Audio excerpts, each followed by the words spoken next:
ए वो। B for बोलना। सी for चलबे का मोरे अंगना। ए फॉर ए वो। बी फॉर बोलना। सी फॉर चलबे का मोरे अंगना। डी फॉर लेडी गाड़ी दी हिच्चा वंदना गा। हाय बाजत है ढोलक बाजत है बसरी। ढोलक बसरी, what is this dholak and बसरी? हाँ बाजत है ढोलक बाजत है बसरी। अरे बड़ मुछ मुचावत है टूरी हंसरी। हाय हाय टूरी हंसरी, हाय हाय टूरी हंसरी। ई फॉर इंग्लिश, जल्दी से सीख ले। एफ फॉर फुगड़ी, खेल के जीत ले। जी फॉर गन से मैं गोली चलाऊं कर रे। एच फॉर हेलो, कह के अपन बना हूँ रे। हाँ खेले रहे गरी धरे बर मछरी। खेले रहे गरी धरे बर मछरी। मोर घेच माँ बंधा गया माया के संकरी। हाय माया के संकरी, हाय माया के संकरी। ओहो मछली मछली, व्हाट इज दिस मछली?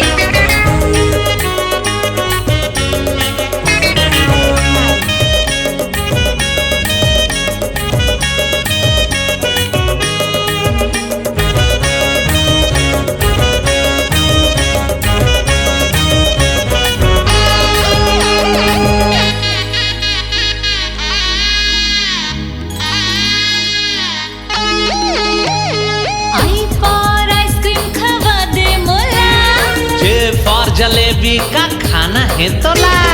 ई फॉर कुल कुल पेप्सी पिया दे। एल फॉर लहक के मोला बोल दे पिया। एम फॉर मम्मी सुरता थे मोला। एन फॉर 9 से 12 पिक्चर ले जाऊं तोला। ऊट डारेन ढेकी खो डारेन बहना। कूट डारेन ढेकी खो डारेन बहना। तोला सुघड़ पहिरा हूँ सोन के गहना। हाँ सोन के गहना, हाय सोन के गहना। ओ फॉर ओए ओए काते बोले। पी फॉर पोसवा कुकुर मैं हतोरे। क्यू फॉर कोइन काते मोला समझे।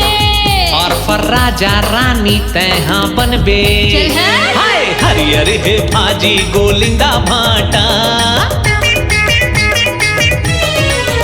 हाय हरियर है भाजी गोलिंदा भाटा। तोर मया माता के गड़गे बमरी काटा। गड़गे बमरी काटा, ये दई बमरी काटा।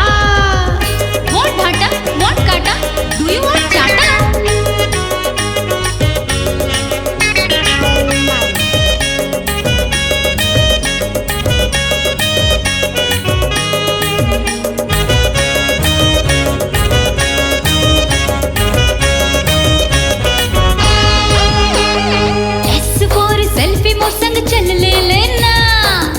फॉर तोर दुल्हा बनहूँ मैं ना।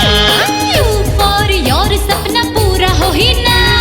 ही फॉर फेरी खुश हमोर जोड़ी ना। डब्लू फॉर डब्लू बबलू के बनबे ते बाप। एक्स फॉर एक्सरे घलो करवाना है बाप। अरे करू करेला मीठा थे तरे माँ। करेला? आई डोंट लाइक करेला। हाँ करू करेला मीठा थे तरे माँ। गोरी 7 जन्म जिंदगी बीता हूँ संग माँ। हाँ हाँ तोरे संग माँ, हाँ हाँ तोरे संग माँ। वाई फॉर यस, घर ले चलना मोला। जेड फॉर जिंदगी अपन बना हूँ तोला।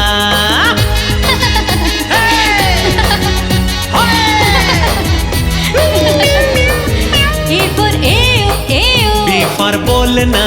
सी फॉर चल होगा तोरे अंगना। डी फॉर ददरिया गाहूँ तोर संग माँ। डी फॉर ददरिया गाहूँ तोर संग माँ। आहो बाजत है मोहरी बाजत है तासा। बाजत है मोहरी बाजत है तासा। मैं बरतिया लेके आहूँ बनहूँ दुल्हा राजा। मैं बरतिया लेके आहूँ बनहूँ दुल्हा राजा। मैं बरतिया लेके आहूँ बनहूँ दुल्हा राजा। मैं बरतिया लेके आहूँ बनहूँ दुल्हा राजा।